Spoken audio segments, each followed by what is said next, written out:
Today on episode 215 of Typical Chicago Fans, we have Sinkers and Floaters, the TCF Sports Minute, our NFL playoff recap, college basketball rundown, and the TCF top 3 of sports movies. Let's roll. Hello and welcome back to Typical Chicago Fans, brought to you by our incredible sponsor, Connect Roasters Coffee. This is episode 215. Make sure to find us on X at typical_Chicago, Facebook, and Instagram. Give those pages a like as well. For all of our content in video form, we are on YouTube. Just type in Typical Chicago Fans, hit the red subscribe button there. Make sure to subscribe, rate, and review wherever you get your podcasts. We are there. Leave some comments, give it a like, give it a subscribe, whatever you do, wherever you get them. You can find me on X at BoomyTCF. And, of course, the gentleman that I'm joined with tonight, that is Matt at schools_01 and Zach at ZLiliaTCF. Boys, we always got to start with the weather, and it's been a wild one since the last time we all talked. We were pretty spot on there with our assessment of December on how January and February would treat us. And since the last time we've been on, we've had a blizzard and an ice rain. So how you guys holding up? Ice rain, is that what it's called? Freezing rain, ice storm, whatever you want to call it. Yeah, we've had the most snow we've had in a few years now. So we kind of like jinxed ourselves in a way. Yeah. We said, no, there's no snow. We haven't had snow. And now we have a lot of snow. Well, the Boomy the Lib was talking global warming, I think. I think he was, telling us that, the world was it's called global warming. Why is it -10 outside last week? Yeah, I don't know.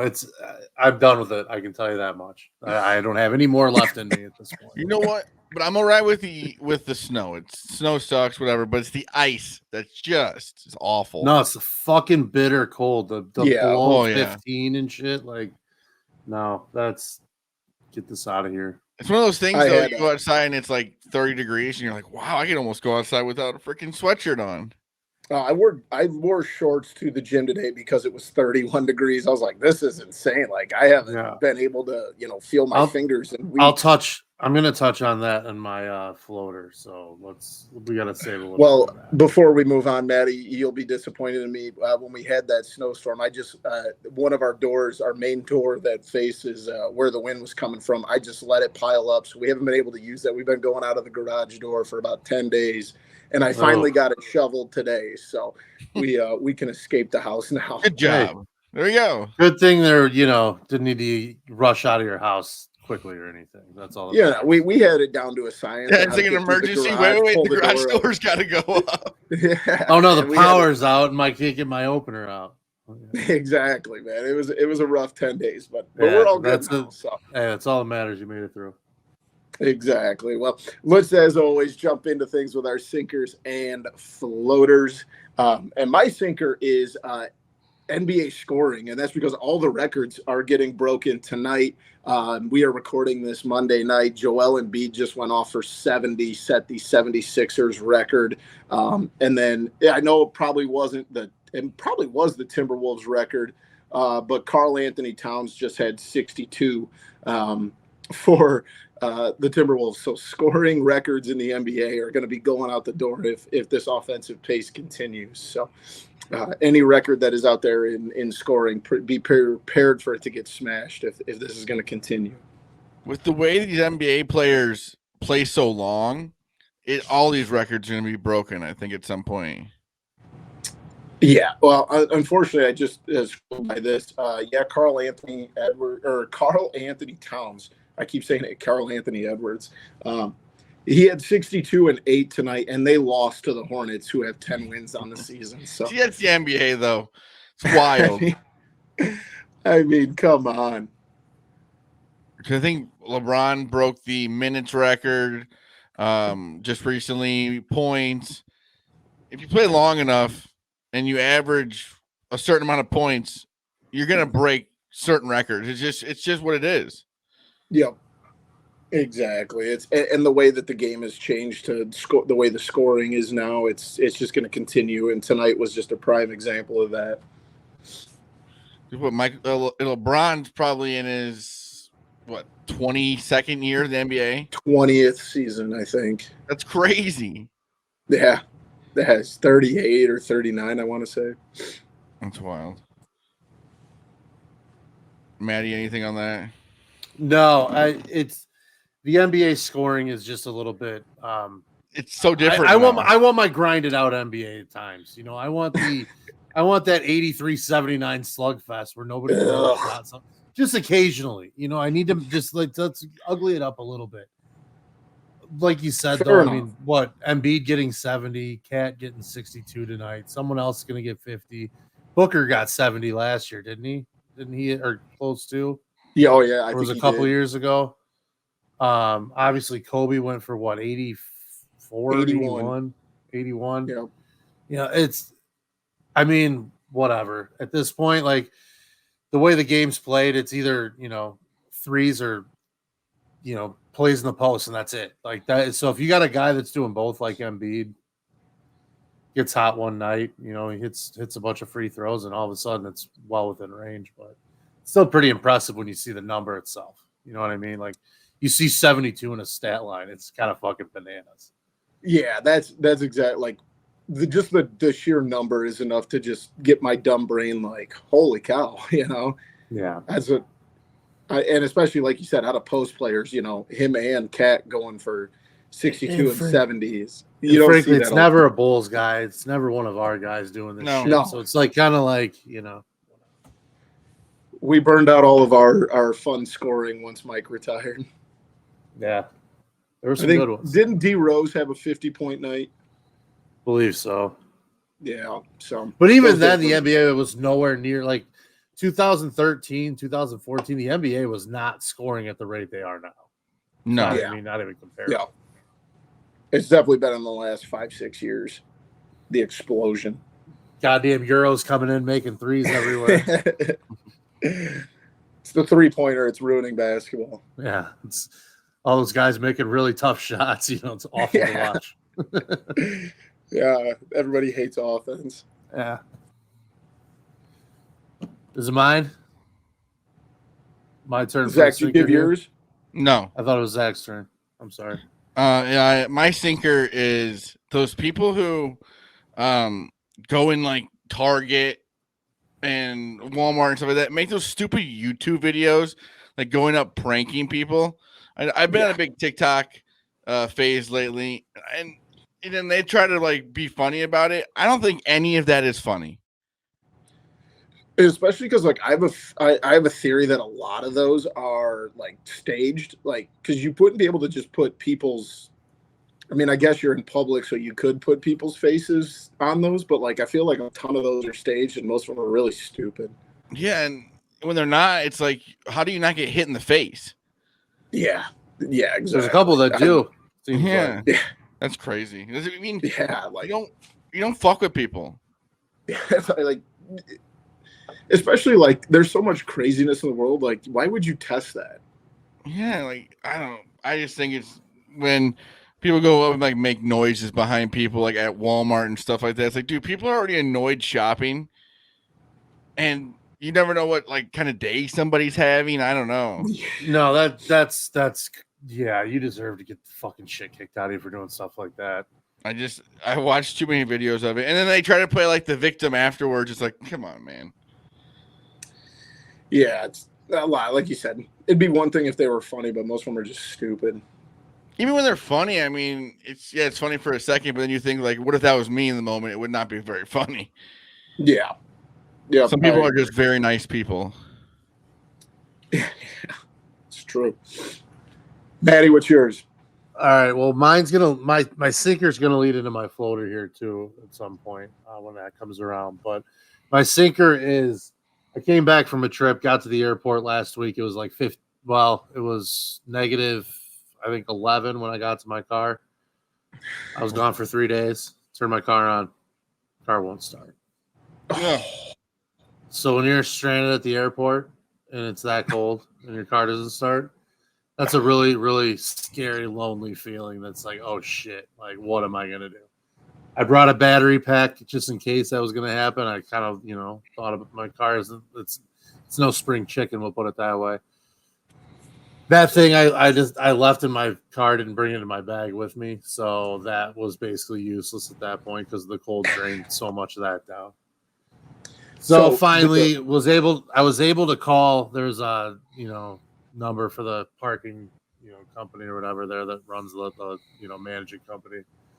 Called them and they're like, yeah, it's common. We got a guy that's going around jump starting people. So it was about a 45-minute wait, but the guy had me going in like about 15 seconds after he pulled up. So that was pretty sweet. But that feeling of traveling, it sucks as it is. You're on an airplane all day.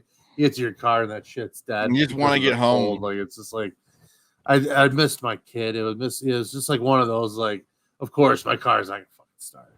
Yeah, and there's no like rationalizing anything when you're cold. No, it's you could put as many layers as you want on, and nothing's. It just doesn't matter. But hey, could have been worse. I got out of there, and all's good in the end. But still, man, that was a brutal about 40 minutes. Like just helpless. Oh, yeah. At least they had that. Like I said, you probably weren't alone in people's cars starting that. No, the guy that came over, he's like, it's been busy. He's like, it's a common problem. He's like, just make sure you don't shut your car off for like 15 minutes. I'm like, yeah, I got it. I just need to keep going, dude. Trust me, I have more than a 15-minute drive home anyway. Yeah, absolutely. Go ahead. We'll just wrap it around. What's your floater, Maddie? All right. Well, I just on the front side of that trip was the benefit, and that was getting out of this cold and going to Las Vegas, where it felt like it was 50 degrees like at the peak of the day, so it wasn't really warm there. It felt like might as well have been 95, tropics, dude. But being able to walk around Vegas and not walking around sweating. in shorts and a t-shirt. My shoes were not melting to the sidewalk like it normally is. Like it was. And I'm looking around, and there's people, Canada Goose, like full winter coats, and it's like they walked out of the fucking like northern Alaska. And my buddy and I are walking down the street in shorts and a t-shirt. It was a phenomenal feeling. My hotel room overlooked this. Well, didn't overlook, but a direct shot view of the Sphere. So that was pretty sweet. Watching that when I was falling asleep was mesmerizing to say the least. That city is it's a lot though. I will say that 24 to give me 48 hours is enough. 72 is like max capacity. Like that's when you're full. Like I'm ready to go home. My flight did get canceled. Overstimulation. I mean, I was supposed to be 48 hours. My flight did get canceled because of that ice storm that went through the center part of this country last week. But so I ended up having to push it out to the 72. Then I get home, my car doesn't start. But so the good part of the trip was, you're there for 4 days. Getting the gamble. I was there for 3. Oh, 3. Yeah, I'm not good at math. No, so I got there like Saturday afternoon. That's a long time. And then Saturday afternoon, I got out of there Tuesday morning. But then I will say Sunday, the best thing I've ever done out there. It was we rented got tickets for the sports book at the Mirage. And it was an NFL package they had for all the games throughout that day. It was supposed to be 3. The Buffalo game getting canceled sucked it up a little bit, but took it from like a 10.5-hour thing to 7 hours. But it was 7 hours at the sports book, unlimited alcohol. It was all like top shelf stuff. So it was like Grey Goose was the vodka they had. They had all types of like bunch of good beers and stuff. And so they were just bringing drinks out like crazy. So we got to sit there 7 hours. Watch both NFL games, had college buckets going, had horse racing going. So being in the sports book, it's a cool book too. Not the best one out there, but it's definitely good. Good atmosphere, good crowd. It was a lot of fun. So if you get a chance to do something like that out there, I strongly suggest it. Sounds like a really solid day. That's always a good time. Yeah, it was like $140 all day booze.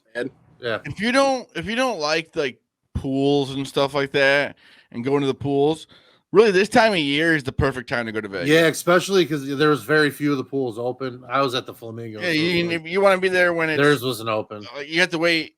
It's not going to be like pool weather, so you're not going to be able to do the pool parties.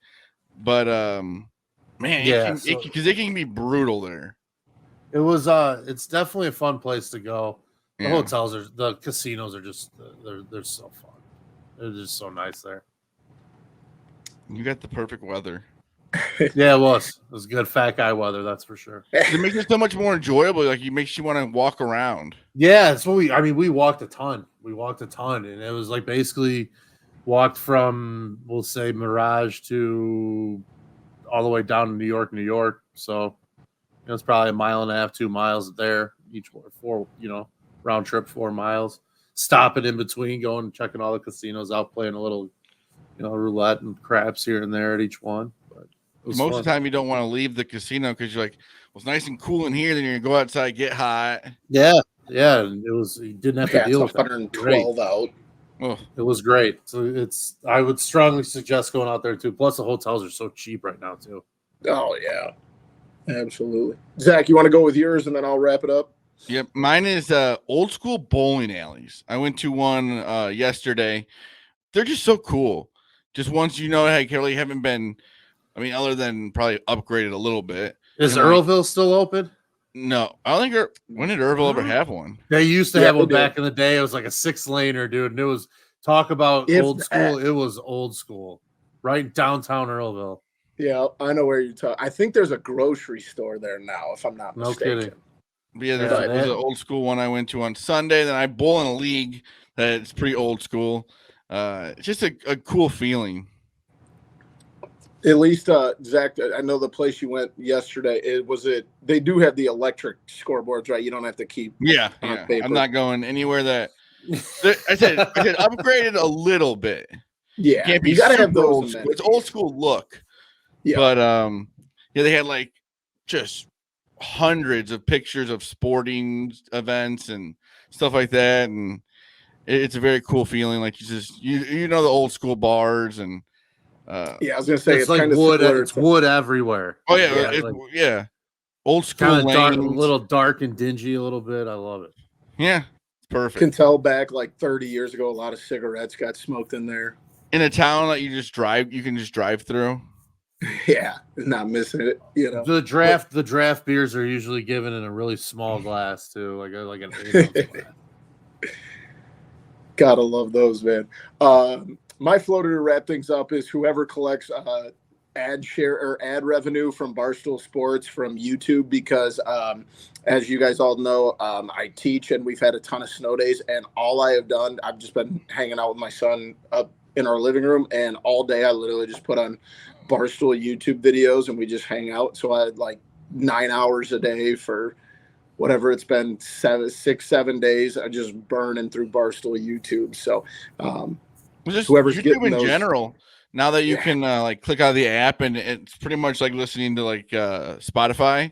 I do a lot of just listening to podcasts on there. So sometimes you can like jump into it, kind of watch it like on video for a little bit.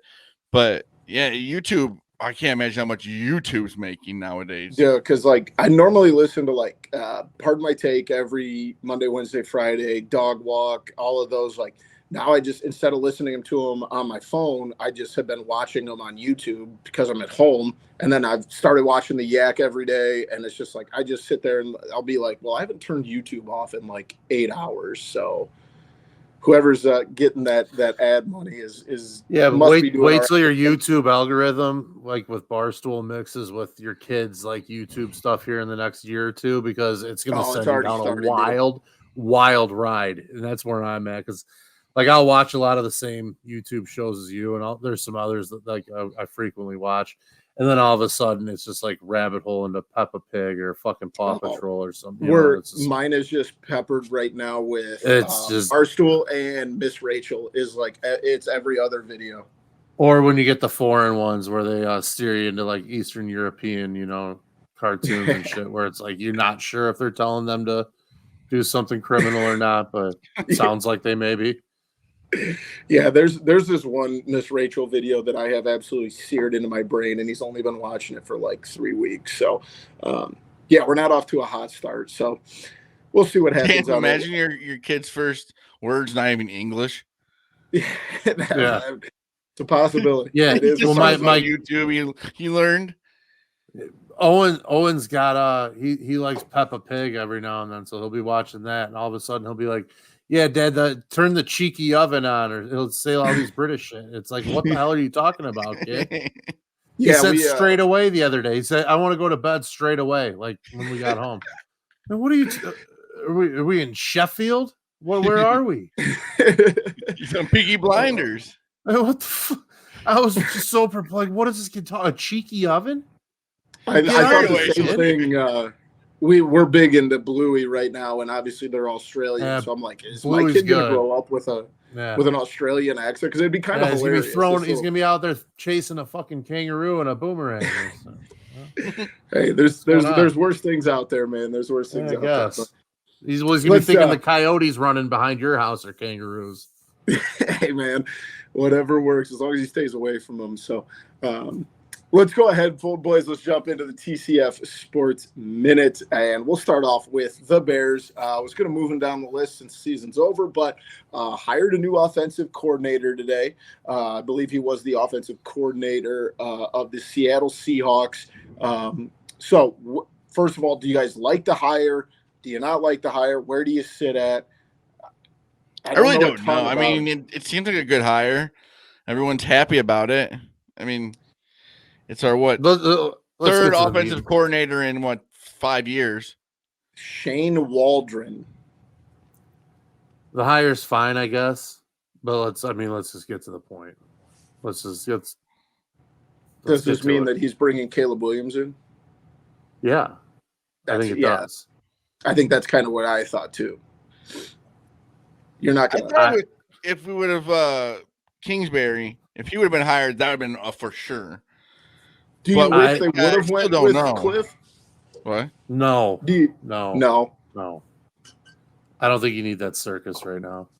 I think, you're not far enough removed to bring that in, especially a guy who has been an NFL coach with a guy whose head coaching job is already on shaky grounds.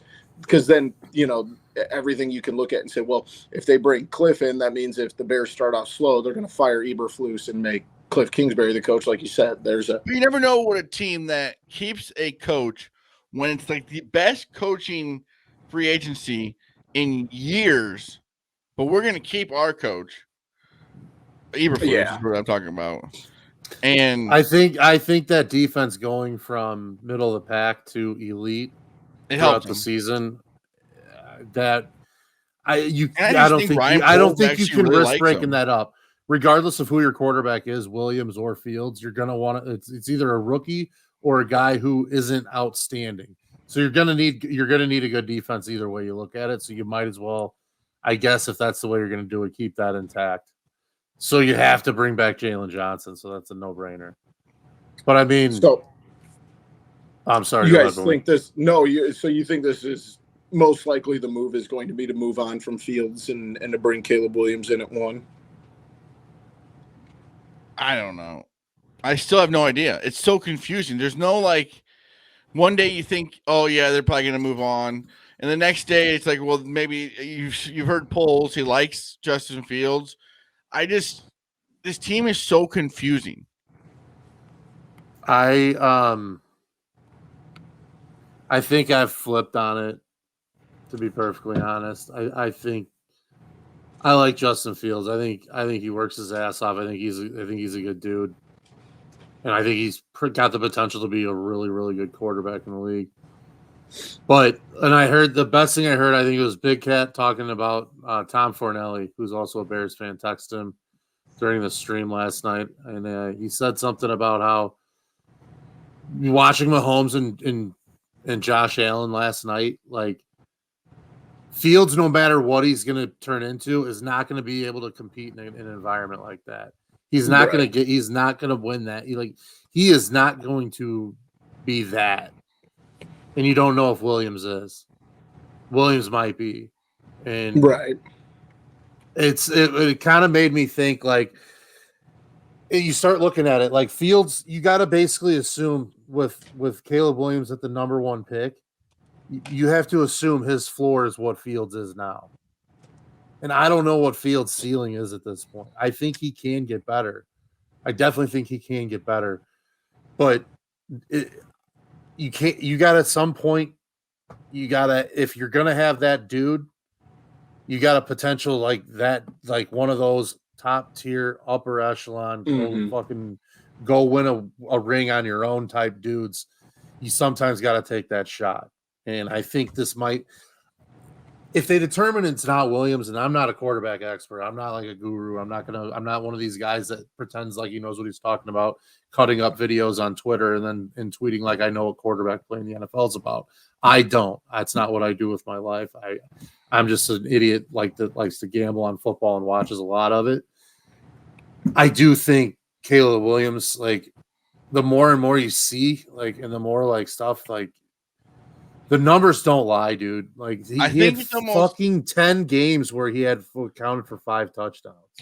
In his case, though, I think it's almost the less you see, the least you haven't seen him play actual football in a very long time to prove to you that they've been losing bad games and the way that he lost game. I don't know. I don't know. I'm just annoyed with the whole. It's just so annoying, the whole situation. It's such a back and forth that no one really knows what's going on. Well, and I think go ahead. You kick the can again and try to do it again and push it out another year and hope like if you trade the one, you're gonna at least end up with multiple ones again next year. And there's your trade up ammo if you need to go try to get another quarterback. So you've got a backup plan. I just think you've got to. If Caleb Williams is their guy, then they've just got to do it. And it's just if they think he's that good, they can't risk trading it. Like if they've evaluated him and they've determined that he's a potential Aaron Rodgers, Patrick Mahomes, Josh Allen type level quarterback, or they think that's there, then it's a no-brainer. No matter what you would receive is not going to be enough. Because if you have one of those guys, it doesn't fucking matter what you get. It doesn't. If they get like, say this guy comes in, say Williams comes in, and I don't think it's an outlandish statement to think that he could do what Stroud did this year. I mean, he's just as good of a prospect. He's just as highly regarded, just as highly touted, probably more so coming into the league and into the draft than Stroud was. So if he even comes close to that, you've already surpassed what Fields has done in this league. And then you still got him for another 4 years in that rookie scale deal too. And that's something that does matter because if you got that rookie deal, you can just keep throwing fucking money at the O-line, the D-line, go get another playmaker, pay up for an extra playmaker, maybe have 2 fucking stud tight ends. I don't know, but whatever you want to do, it gives you so much more flexibility to just load up a roster behind it. But what if it doesn't work? Like it hasn't worked the last 3 times. What's got you convinced it's going to work with Fields? But I'm just saying in general. What if it doesn't? We're fucked. We didn't trade for picks.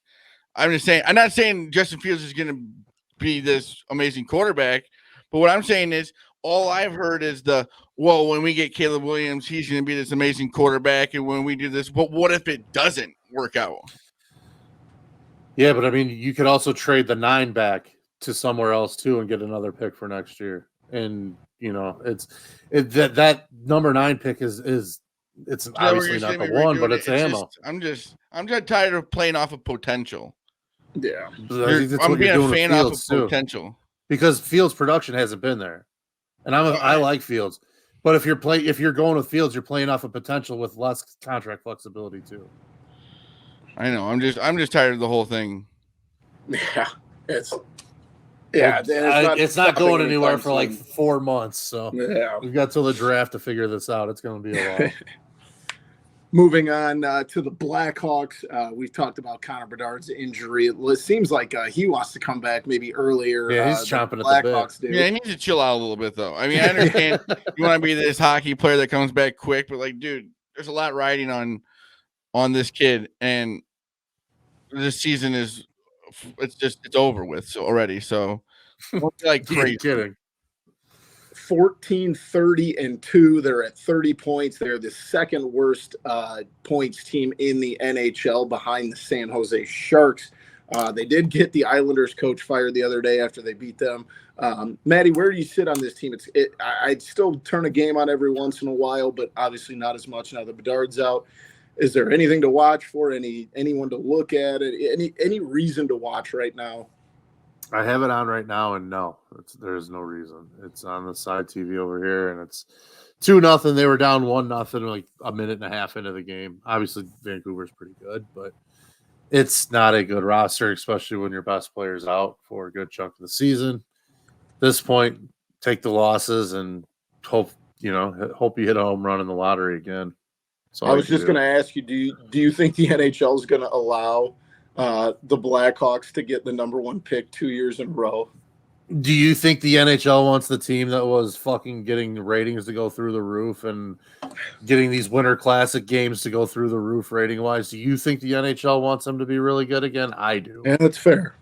That's fair. And if they did it once, they'll make sure it happens again. I don't think that the NHL is going to prohibit the Blackhawks from getting better. I'll put it that way. Yeah. They may not do anything to boost it, but they're definitely not going to stonewall like a gold mine organization for the sport. Really, truthfully, the NHL is the only sport that I could actually see that happening because they do need like a boost. Yeah, and they like, really benefit the NBA. And frankly, the NHL had all the freedom and flexibility and the good standing to like publicly punish them. They didn't need to do anything behind the scenes. No. They could have taken draft picks away or given them huge financial fines for what they did, But they know they need the Blackhawks to be good. Right. So it's like if they're not going to do those things, they're definitely not going to behind the scenes tank the organization because that does them no good either.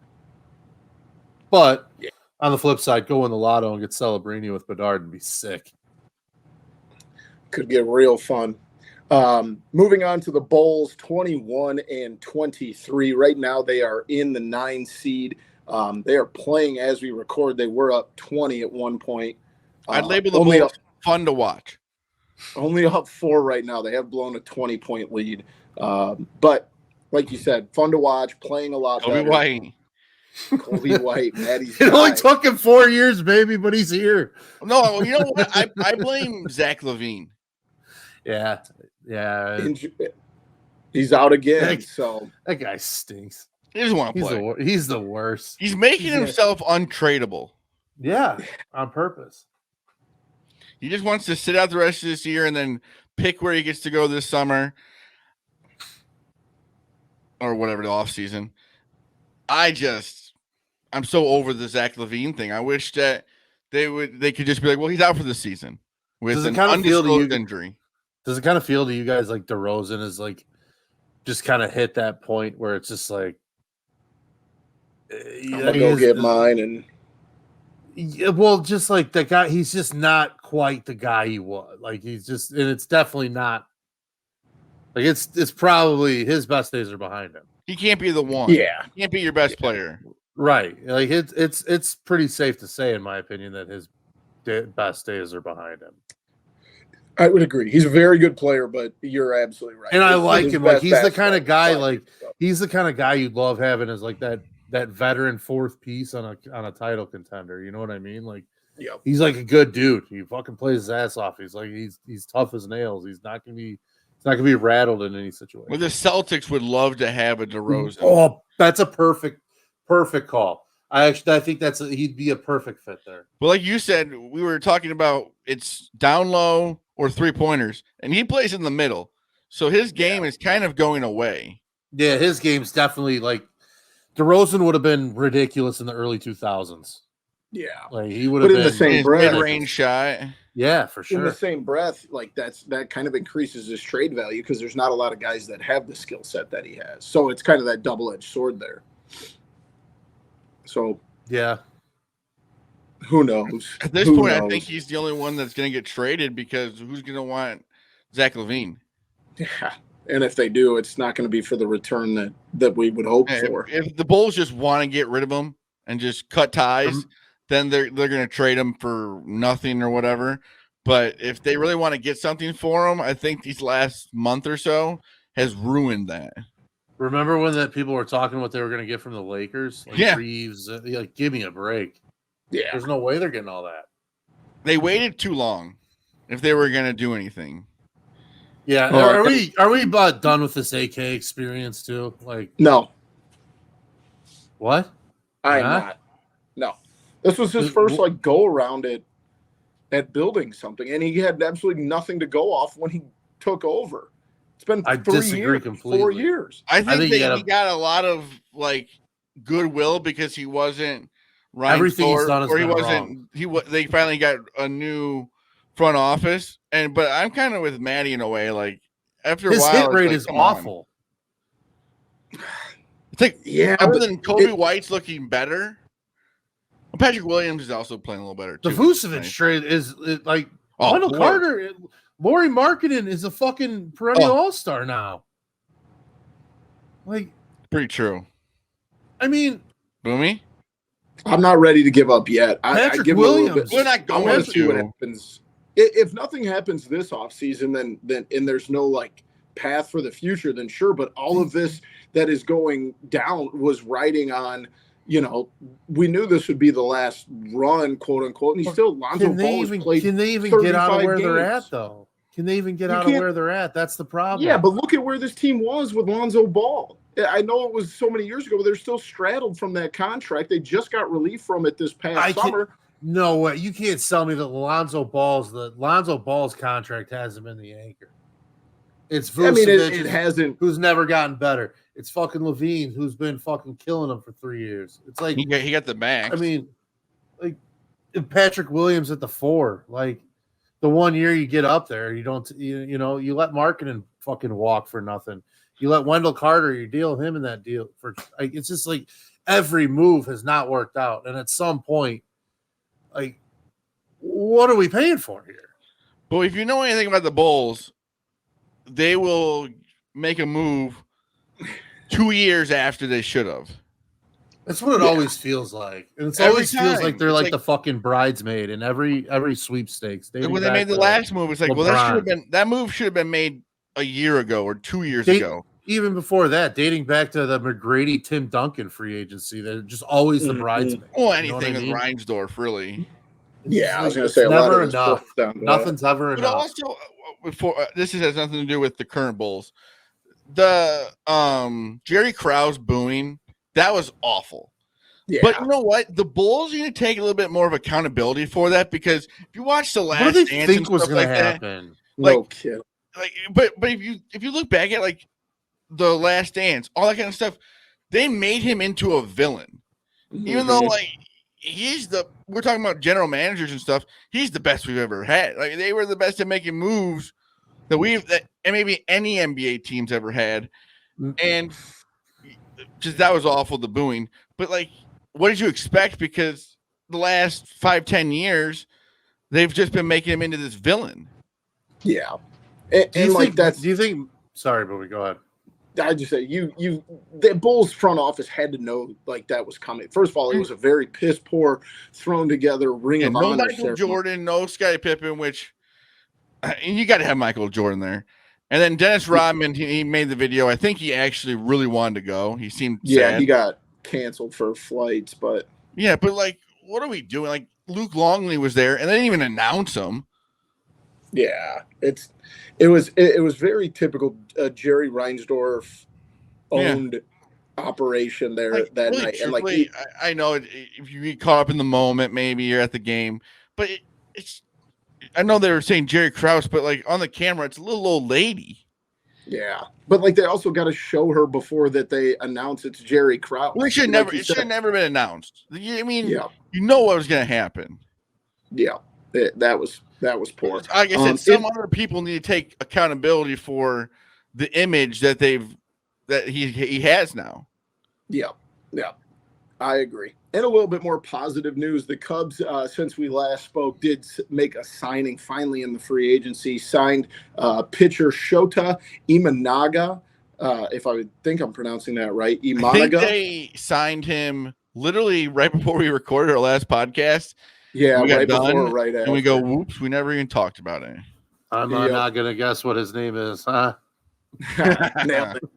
Nailed it. Like the pickup, just where else do you guys think? I mean, I think they need to go out. They got to get Cody Bellinger or somebody like a Cody Bellinger. Well, I think Chapman. I think Bellinger and Chapman. That's what I was going to say. Be done with it. Just finish it. Because I like the starting rotation. The starting rotation isn't horrible. I mean, not horrible. I mean, it's good. The Maybe Michael one Bush more move pickup in there. that trade with the Dodgers could be sneaky too. Don't sleep on that one. Yeah, that made no sense for the Dodgers. Well, they have to 40-man cut space. payroll. That they needed to clear Not some. They necessarily needed to payroll, but where are they going to put him now? They needed roster flexibility, 40-man Yeah. roster flexibility too. I mean, It that did team kind is of going.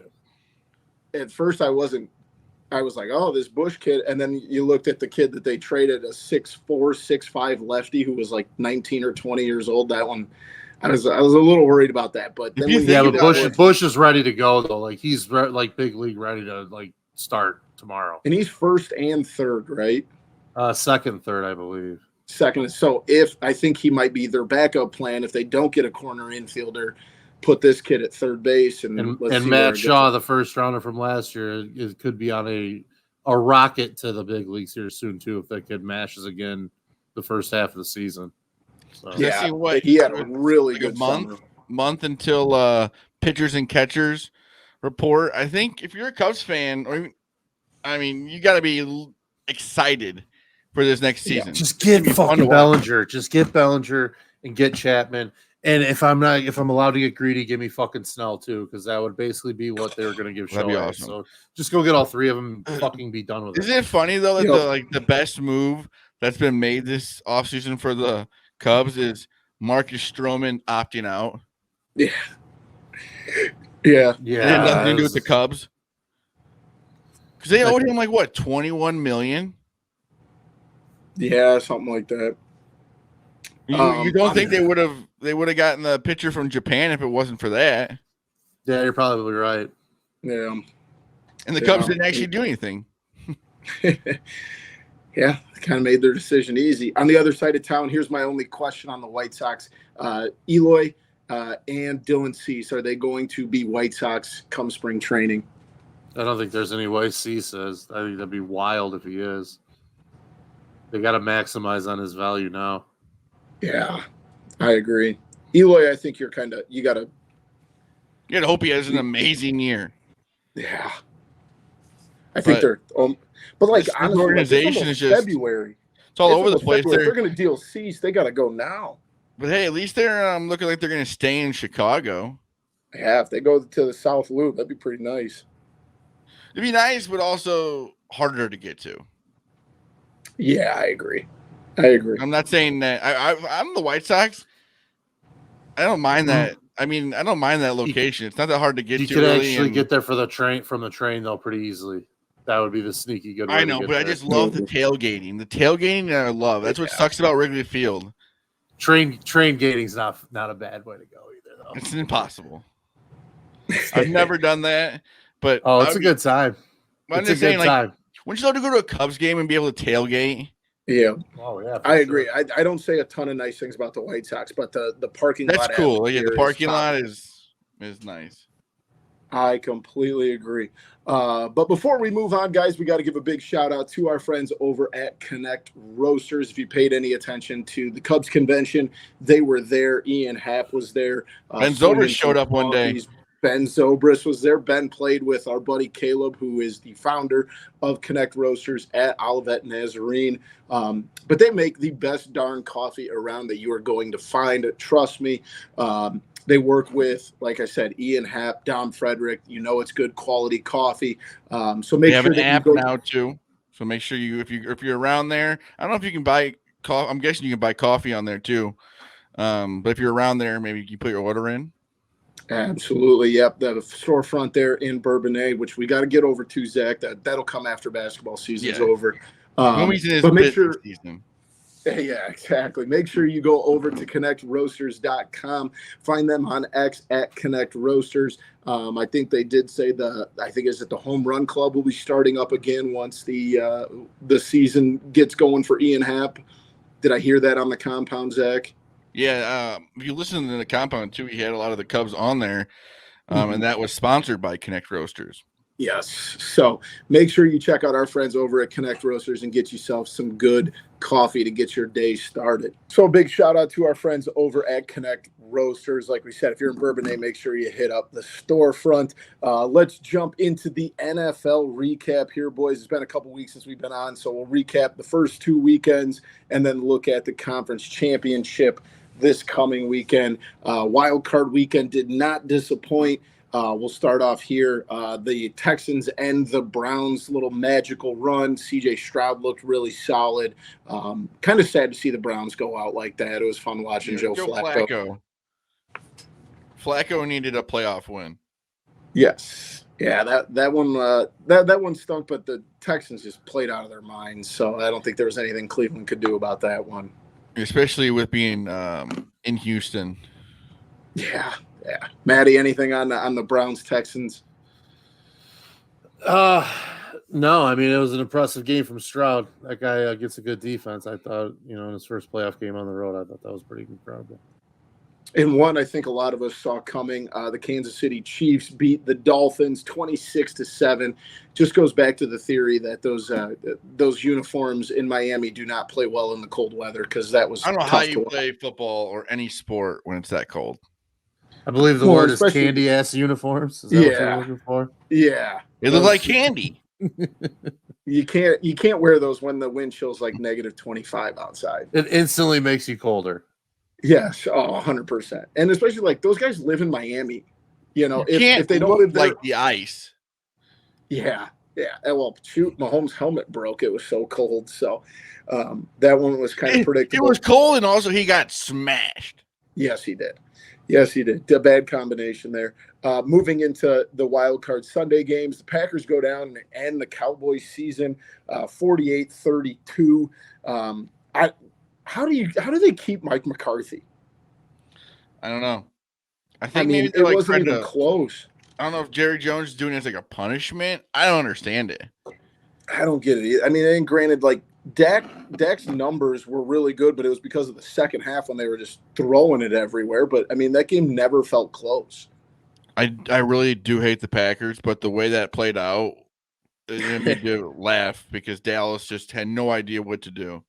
That was one of the games that was on during the sports book thing that I was telling you about, and I had a boatload on Green Bay.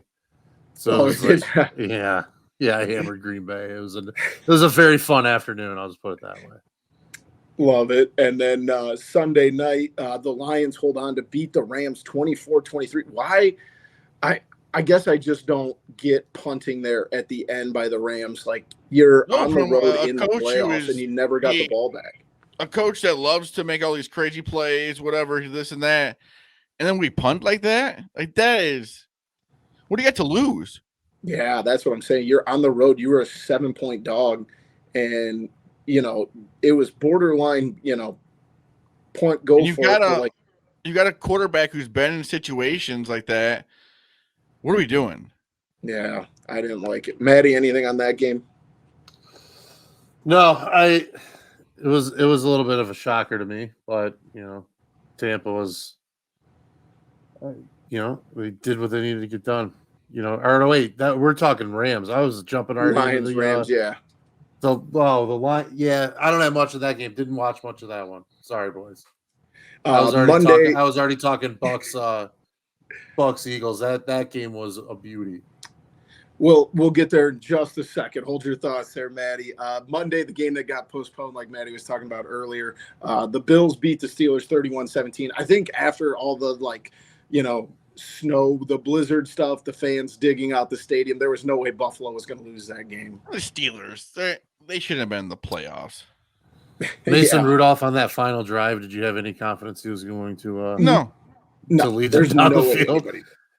It was a little weird the way that thing started, though, too. Like, it was 21-0 right from the jump, basically, and kind of just clawed their way back into it a little bit. That 21-0 start felt like it was fueled entirely by the Bills Mafia in the crowd after shoveling their way out of that. Place was bananas, dude. 2 days, it was a cool scene. It was a really cool Yes, scene. It was. And then the game that Matt alluded to, the Buccaneers just absolutely putting the screws to the Eagles. The Eagles suck. That was the most enjoyable game to watch Yeah. in a long, long What time. an up because and down they season. fucking quit, dude. They just flat out fucking quit. That team. For someone who hates the city of Philadelphia and their sports fans, it was just pure joy for me to watch the Buccaneers. I don't like Sirianni. I think that guy's a fucking clown, and that watching him just have to like just. I think it was very his enjoyable. attitude is funny and like you love it as a team when you're winning, but when you're losing, it's like, okay, this guy kind of sucks. I don't even think so because he's so fucking. I don't think that's who he is. I think he's trying he's so fake. hard. I think he's trying so hard to like be this character, and he's not good at it. He's And trying it's to just like be that a Philadelphia fan. fucking meathead. Yeah, he's trying to be Yeah. that Philadelphia guy, and that's not what he is. I think he's kind of a meathead. And that's not what the coach is supposed to be. No.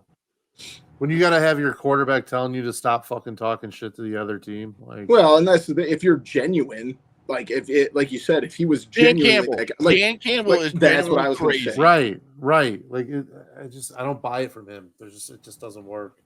I agree. Moving into the divisional round this past weekend, my Packers season ended in San Francisco.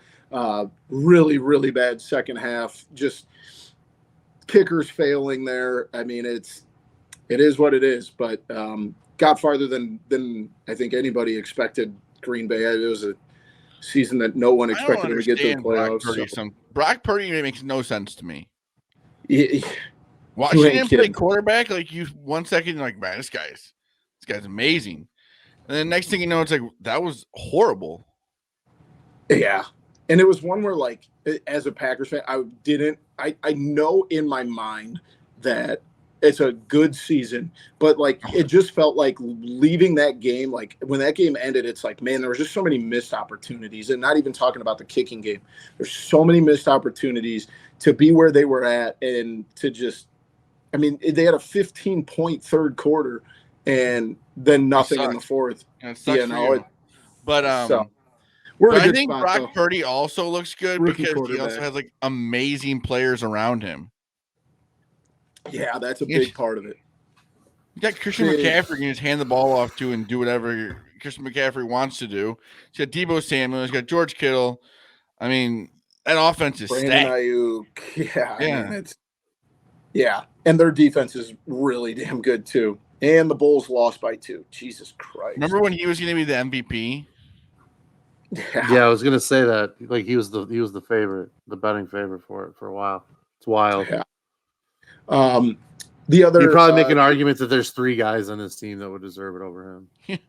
Yeah, I would agree. The Ravens ended the Texans' magical run. Not even really close there. This Ravens team is amazing. They're tough. I guess it was close at halftime, but then the Ravens really opened it up. 34-10, didn't give up a point in the second half. I mean, I think they got a big They're test really this fucking coming good, weekend, dude. but they are. Their defense. Why? I want to know why is KC a 3-point favor or 3-point dog on the road there the same way they were a 3-point dog going to Buffalo? Because Baltimore is a way better team than Buffalo is. Yeah. Way better.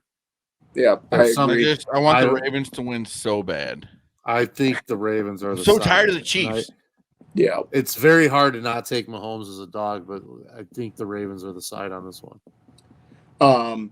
Just yesterday on Sunday, the Lions secured their bid to the NFC Championship 31-23 over the Buccaneers, and what ended up being a really good game. Man, yeah. Baker Mayfield, I get why some people don't like it, but I love Baker Mayfield. I like him. He plays. I think we're a Baker Mayfield podcast. Yes. But you can see after the game, he's like probably like, damn, I may never be back to this spot again. Yeah. He had himself a good chance to maybe crazy go to the NFC Championship game, and he didn't get there. And it's one of those things. When will he be in that spot again? Dude, that stadium was fucking bonkers, and he fucking held that team in that game to the final drive. I think the Bucs had the quarterback you want in that situation. He didn't care about how loud it was. He didn't care about that. He just goes out there and plays football. Right. Guys, he threw for 350 yards. I mean, he also has Mike Evans. Let's also not forget Baker was the number 1 overall pick too. It's not like the guy has zero talent and got to play football in Cleveland. And so it's like he's I mean, it's not like he's a talentless hack. So, And didn't he win a playoff game in Cleveland, if I'm not I mistaken? believe so. Yeah, He's beat the not like the Steelers. greatest quarterback of all time, but he can go out there and make a game fun. The guy can win a fucking playoff game too. Yeah. He's proven it. So, And he don't care. He has like no. What would you say?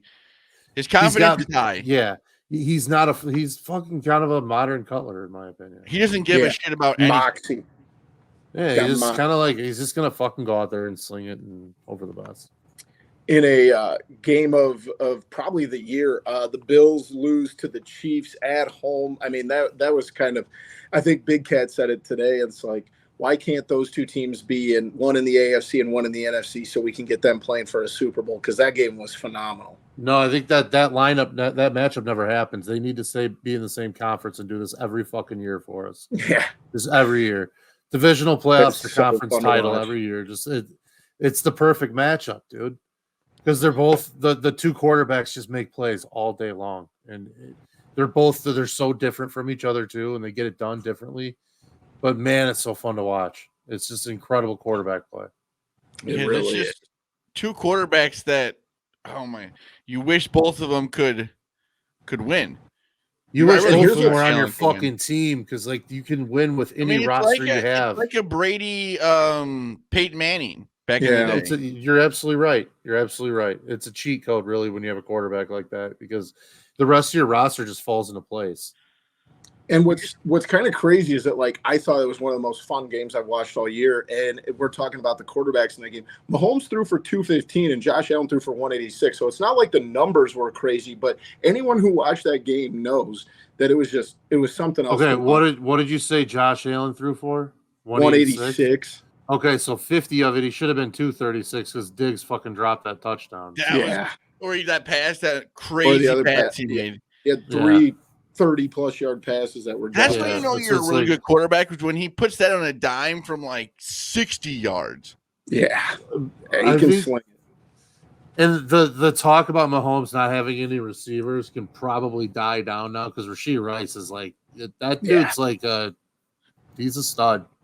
Not much to do with the game, but I love Jason Kelce. He's like what I would want to do. Like he looks like he's having fun. But I'm so tired. Like the whole we don't gotta show Taylor Swift every time Travis Kelce does anything. I'm annoyed with it. I'm sorry. My sister's making me more annoyed with it because she loves Travis Kelce now. And you've seen the Kelces. I've watched football.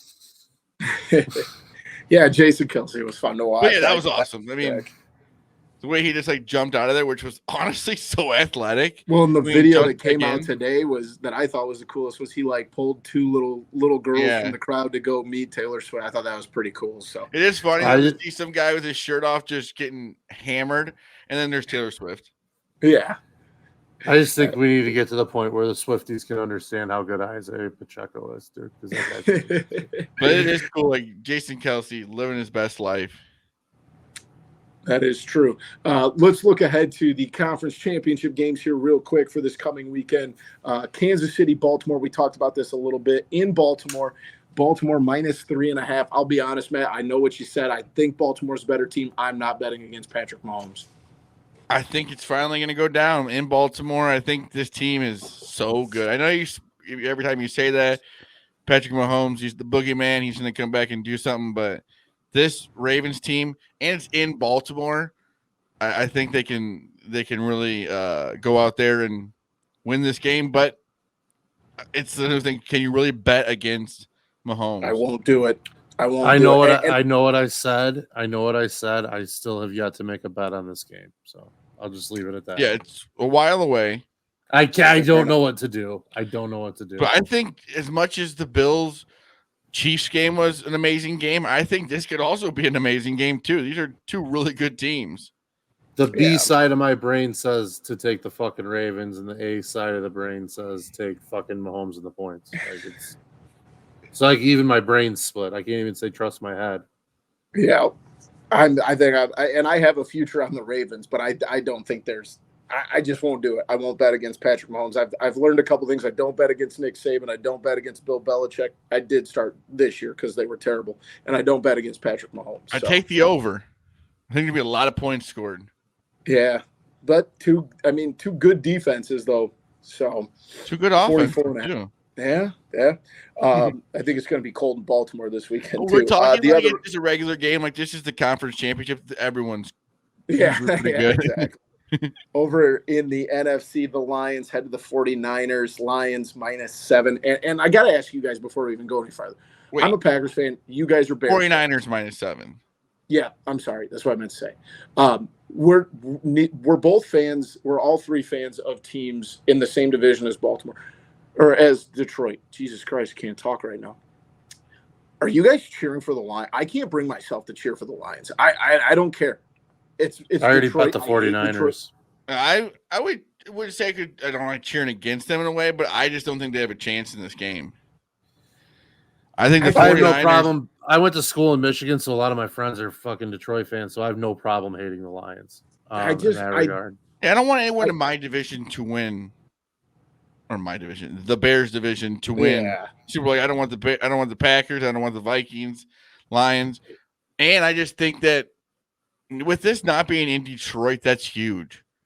Being in San Francisco, I think that this team feeds so much off of the home crowd that I just think the 49ers are going to be too much. Yeah, I don't disagree. Now, if the 49ers come out and play like they did in the second and third quarters, then the Lions are going to have a shot. But my only worry is that 7 points is a lot. Because it wasn't like they had to really like a blowout last game against the Packers. It was close for most of the game. Yeah, I feel like they're going to go out there and make it not a close game. It feels like a rout to me. I don't know why. It just does. And I don't mean that in any disrespect to Detroit. I think it's just like it's setting up. San Francisco had their scare last week. Detroit coming off the high at home. They won 2 playoff games, farthest they've been, ever, blah, blah, blah. But man, that San Francisco team is such it's a buzzsaw. And it's just like the perfect storm for kind of a, max effort for Detroit, make a couple mistakes, and all of a sudden San Francisco's up 21-7, and you're like, oh no. Yeah, that's when playing on your heels and having to press. I don't like the way. I don't know. I like San Francisco a lot in this one. I'll say that. All right, so real quick before we move on, in the Super Bowl, I've got the Chiefs 49ers. I think the 49ers win it this time. Zach, you've got the Ravens and the 49ers. Yep. And who do you think, granted, we're 17, 18 days away from the Super Bowl. Who's going to win it? Ravens. I just don't see anyone in the NFL at this point stopping them. Maddie? I don't know. I don't know who I think is going to win Sunday in the AFC. But it would be funny. It is crazy. Kodak Black, Taylor Swift, Stavi, a lot of famous people. I think the Ravens might. I think it might be their turn. Be awesome. All right, fair enough. Let's go ahead and move on. We'll make sure we hit this back. So we're all on San Francisco, right? I am, and like I said, I also have a future on them, and I hate Detroit, so that's an easy one for me. Well, you say you had them and the Ravens, so if they both go, you got a winner. I do think that Kansas City's going to win, but deep in my mind, I'm just saying, if both those teams go, you're just happy to be there. Exactly. That's exactly where I'm sitting at. So I wouldn't mind Zach's prediction coming true at all. Now, great, they're just small little like $5 futures, so I ain't going to complain either way. Yeah, exactly. You always make fun of me for saying you get mad at me for saying making fun of you for doing that. You can't be saying that. Yeah, but futures are different. Yeah. No one's going to put bucks out. No, because they take forever. Also, I'm not good with making future bets because then you're like, man, it's like 5 months away. I know that those are never. I'm much more of an instant gratification or instant lose type of guy. So, let's just go ahead and jump into the college basketball rundown. I've got the national rankings right here. This is definitely the season I start watching more and more college basketball. UConn moves into the 1 spot. Purdue the 2. Kansas the 3, UNC, Maddie's Tar Heels the 4, and Houston falls from 2 to 5 after a loss last week. I'll be real quick and run through the Illinois teams, some news coming out of some different programs here in Illinois. The University of Illinois, 12-4, big win yesterday. Terrence Shannon is back with the team. Won't go into a ton of detail there, but if you don't know what's going on there, look it up. Northwestern, 13-5, and actually Northwestern and Illinois play this week. DePaul, 3-15, did just fire their coach today. Can't wait to go see him play. Yeah, exactly. So we'll see what happens there. Chicago State. Now, I brought it up a couple episodes ago. Chicago State is 11-15. They've played 26 games, and everybody always asks why. They are the only independent left in college basketball, so they have to play all of their opponents early before they get into conference play. So they've already played conference play starts. What do? Really, just pick up random ones wherever they can. It's very they play like every other week. Yeah, pretty much one game a week until they should fucking be able to get DePaul's spot in the Big East. I agree, Matt. Maybe we should start that petition because like relegation for the city. Chicago State beat somebody. Was it? Oh, they beat DePaul. I thought they beat Loyola. Didn't they beat Loyola? Loyola, is that who it was? I don't know. I think they beat. I wouldn't be surprised if they beat DePaul. Yeah. NIU, my Huskies starting to fall apart. 6-11, haven't won a conference game, despite leading in 3 of their 5 conference games. That's another storyline. ISU 9-10, Eastern also 9-10. Western having a solid year out in Macomb, 12-7. Southern Illinois Carbondale also 12-7. Southern Illinois Edwardsville 11-9. Bradley 14-5, Loyola Chicago 13-6, and UIC 8-11. So there are a lot of good teams here in the state of Illinois, especially mid-majors that are hoping to win their conference tournament and get that little bid. It's been a while since we've had multiple bids from the state of Illinois in the NCAA tournament. So we're looking at a couple this year. At least Northwestern was in last year, right? And the only one. What was it?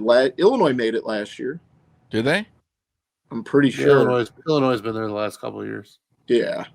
Ever since AO was at Illinois, they've made it. But yeah, Northwestern. Houston, didn't they lose to Houston like in the Sweet 16? Yep, you're right. Northwestern wasn't it last year. It was the year before they were not. Maybe it's the other way around. I don't know. These years all blend together since COVID anyway. I've got 5 big games to watch this week, tomorrow or today, Tuesday when this comes out.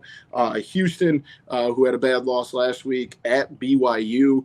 It's still weird to me seeing BYU in the Big 12. You guys seen either of those teams yet this year? I have not. But if you're looking for some like weekday good basketball, like you said, you're going to give out 5 games. There's some good basketball usually Monday, Tuesday, Wednesday, Thursday that especially in the football season. Especially Saturday too. Saturday there's usually like 100. What I mean is like when you're looking for something to watch like on a random Tuesday night, there's usually a good college basketball game going on. I've got almost go ahead, man. Mountain West is always tough. Colorado State's really good again this year. Yeah, this goes back a couple of years. We're big Colorado State guys. Yeah, we're Colorado State podcast as well.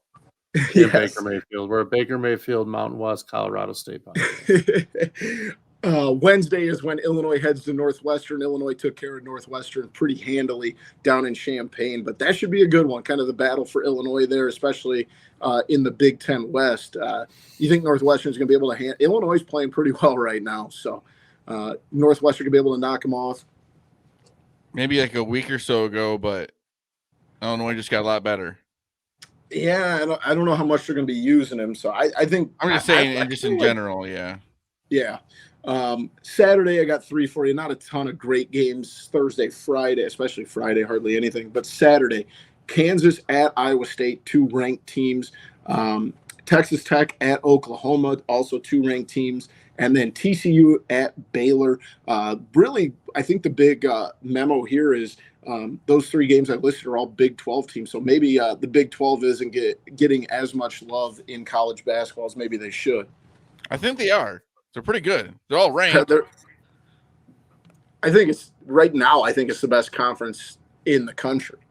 Oh yeah, I think it's them and Big Ten's behind them. But yeah, Maddie, anything on that? I don't think any of them are better than Carolina is, so I'll tell you that much. I think they're the best team in the country. UConn is really good. I like UConn. UConn beat Carolina. It wasn't a neutral site. It was a close game, and You know what? Though, I would say I think UConn. I like them because they have like the craziest coach of all time. Yeah, I don't like Dan Early. He's a fucking asshole. Yeah, it could get definitely annoying if you're playing against him because I went to DePaul, UConn. I can remember that was last year. It was 2 years ago, and like you don't notice it as much because it goes to commercial. But I mean, he's screaming during timeouts, everything. I don't even know how he has a voice. Yeah, like at some point. But after a while, yeah, it can probably get really annoying. But I feel like that act's gonna wear thin pretty funny. At some point. Yeah, at some point you start laughing at it. Really, it's like, how can you just? I mean, it's just him and he's also Maddie doesn't like him because isn't he a Duke guy? No, his brother was his brother. Okay. His brother's the same way though. They just both just screaming. He went to Seton Hall. I think Dan Hurley went to Seton Hall. Oh yeah. You're right. But let's wrap things up, boys. As always, we got the TCF top 3, and we're going to throw it to one we've probably already done once, if not twice, but I'd love to revisit this one. Sports movies. We could probably go 5 or 10 deep here, but does anybody want to go first? I'm going to go first. If you take one of my picks, so help me. Field of Dreams. Is like the best movie of all time. I just watched it the other day. It's a movie you can watch like now and it doesn't age really. It's just like so awesome. I probably watch it like 4 times a year. It's the perfect one to just throw on and just let it go. I love it. I don't understand people who don't like.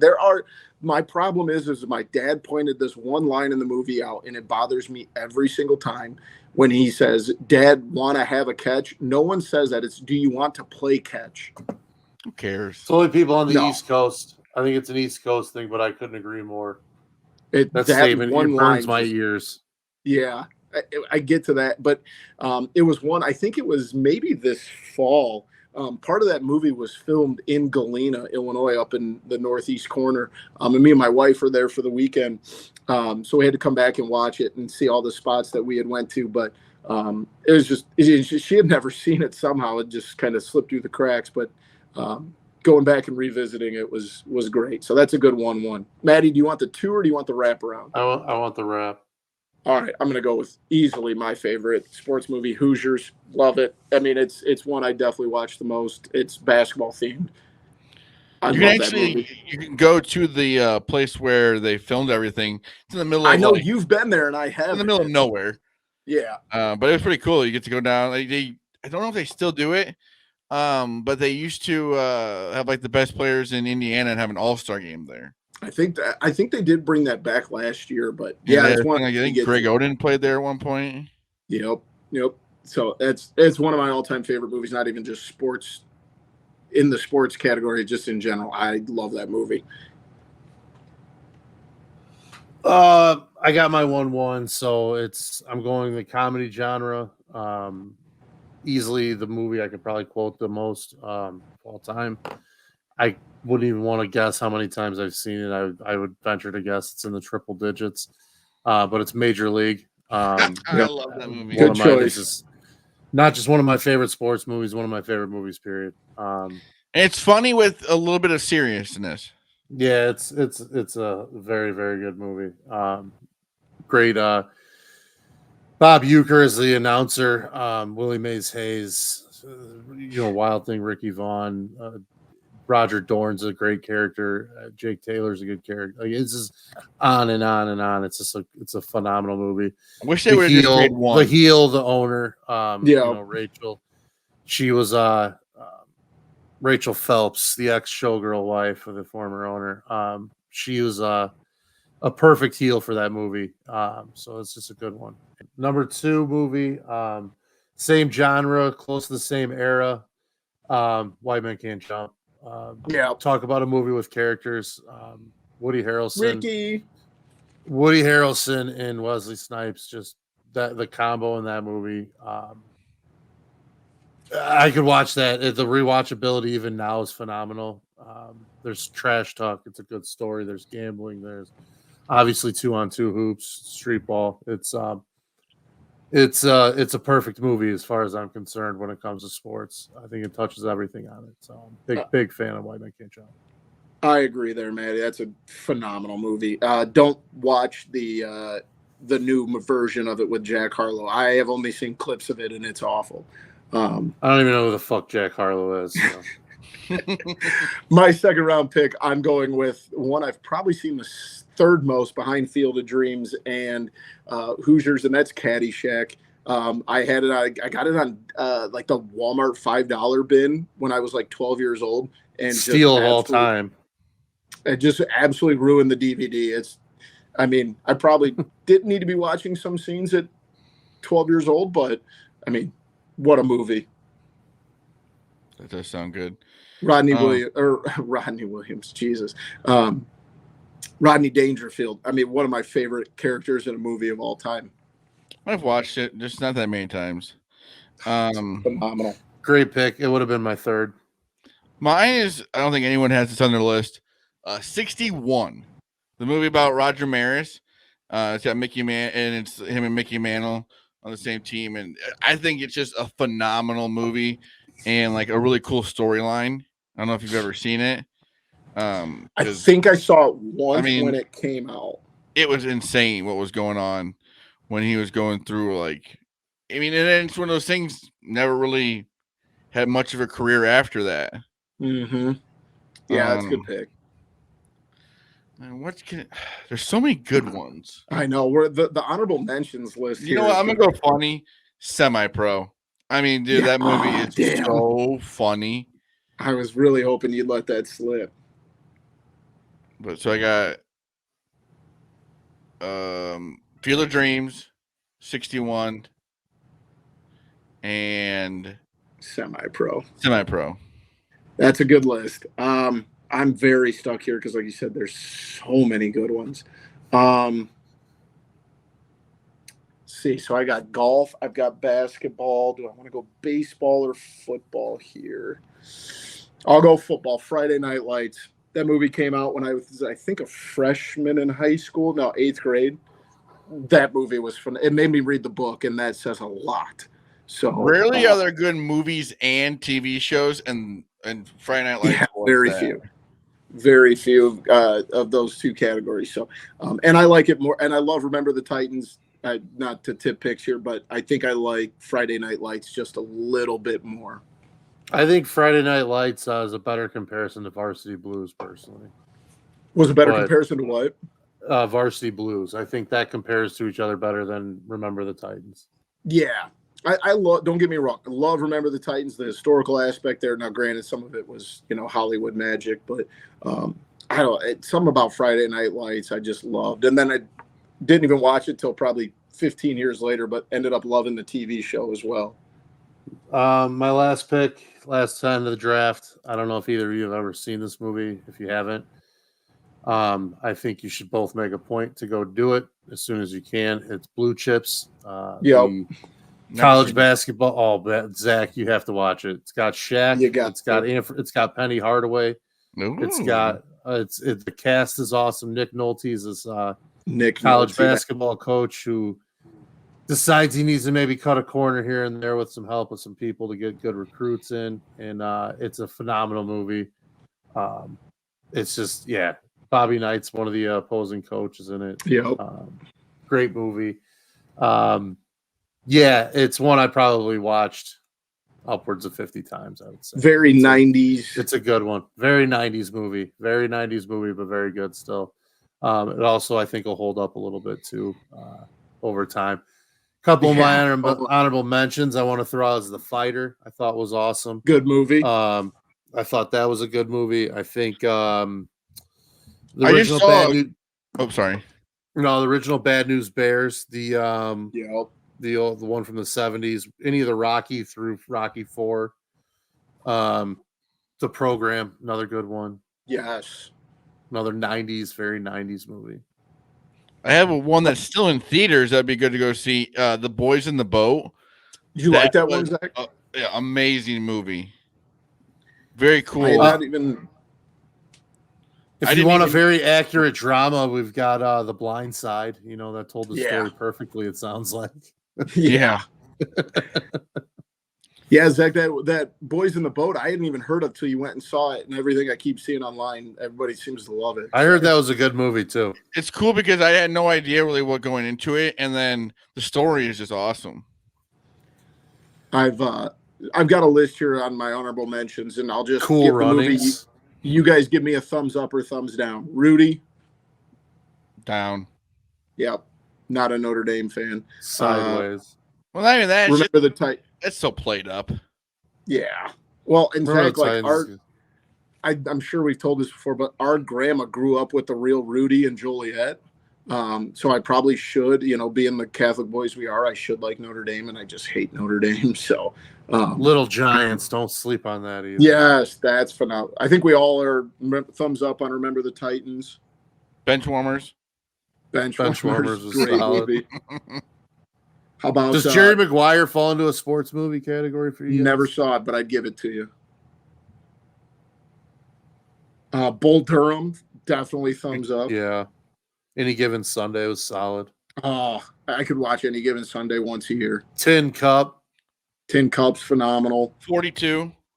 42. Yeah, was the Jackie good. Robinson. League Coach of Their Carter. Own. We are all very different on Coach Carter. I'm thumbs I down. like it a lot. Don't like it. Boomy does not. The League of Do Their Own. not. I've never seen it. Longest Yard, the Adam Sandler one. Oh, that's a big I was trying to think of the name of that movie. Waterboy, The Sandlot. Waterboy. Happy Gilmore. Rookie of the Year. yeah. Little Big League. Forrest Gump. How about That's a sports movie. Yeah, How- I would which say one? he could fall in. It was Forrest Gump. For- Played for yeah, technically, Alabama, didn't he? I mean, And he not was a on lot the of Bear USA Bryant ping pong sightings in other movies. That's true. How about Hoop Dreams? You guys ever see Hoop Dreams from Chicago? That was good. That's amazing. Zach, if He you Got haven't watched Game. it, you need to He go Got watch it. Game with Ray Allen. Yep, that was a good one. Space Jam. Oh, duh. Space Jam, Slapshot. That was a big miss by us, guys. Yes. Slapshot's phenomenal. Well, So what we're Any saying others? is we've seen a lot of movies Yeah. to do with sports. Three guys in our 20s and 30s that have seen a lot of sports movies. and Shocker 40s, there. dickhead. Are you 40? Yeah, 41, dude. Oh, I did not. Well, Matt, you strike me as you don't look a and day hey, over 30. one more year, we won't have anyone in their 30s Yeah. There we go. Don't look a day over 30. or in their 20s. I mean, I'll be in my 30s then. That's true. Speaking of, now you're making me feel old. I got to go to bed. Well, that's a perfect time to wrap things up. So make sure that you check us out on X at typical_Chicago, Facebook and Instagram. Give those pages a like. Head on over to YouTube for all of our content in video form. Wherever you get your podcast, subscribe, rate, and review. You can find me on Twitter at BoomyTCF. And of course, Zach at Z Lilia and Maddie at schools_01. We appreciate you guys being with us. This was episode 215 of Typical Chicago Fans. We love you all. Peace. Blood sport and the Karate Kid. We Blood forgot sport. those. We forgot those.